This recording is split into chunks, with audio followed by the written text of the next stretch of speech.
চীনে এমন ৩ ধরনের ট্রেন রয়েছে যেগুলো পৃথিবীর আর কোনো দেশে দেখা মেলে না।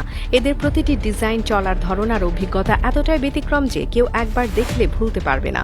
চীনের শহরগুলোর ভেতরে জায়গা সীমাবদ্ধতা এবং ভবিষ্যৎ চিন্তা সম্পন্ন নগর পরিকল্পনার কারণে এই ট্রেনগুলো তৈরি হয়েছে একেবারেই আলাদা কৌশলে। প্রথম ট্রেনটি হলো লাইট মোনো ট্রেন, যা চলাচল করে চীনের চুনচিং শহরে। চুনচিং এমন এক শহর যেখানে পাহাড়, নদী ও ঘনবসতিপূর্ণ ভবনের মধ্য দিয়ে জায়গা খুঁজে বের করে ট্রেন চালানোই এক বিশাল চ্যালেঞ্জ। এই মোনো ট্রেনটি চলাচল করে অনেক উঁচু রেলের লাইনে, মাটির অনেক ওপরে, ভবন আর দোকানের ফাঁক দিয়ে। এমনকি এই ট্রেন ভবনের মাঝখান দিয়েও চলে যায়।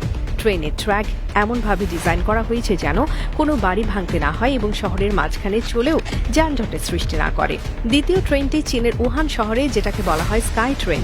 এই ট্রেনটি উল্টোভাবে ঝুলে থাকে, মানে এটা মাটির উপরে না, আকাশের নিচে ট্র্যাক ধরে ঝুলে চলে।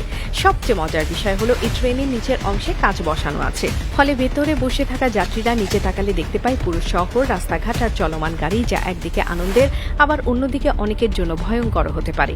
তৃতীয় ট্রেনটি হলো অটোনোমাস মেট্রো ট্রেন, যেটা চীনের আরেক শহরে চালু হয়েছে। এটাকে অনেকে বলে ওয়ার্ম ট্রেন, কারণ এর কোচ সংখ্যা কম এবং ট্রেনটা দেখতে অনেকটা কেঁচোর মতো।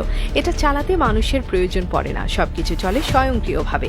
এটা এমনভাবে ডিজাইন করা হয়েছে যেন ছোট শহরগুলোর ভেতরেও সহজে চলাচল করতে পারে এবং রাস্তাগুলোতে ট্রাফিকের সমস্যা না বাড়ায়।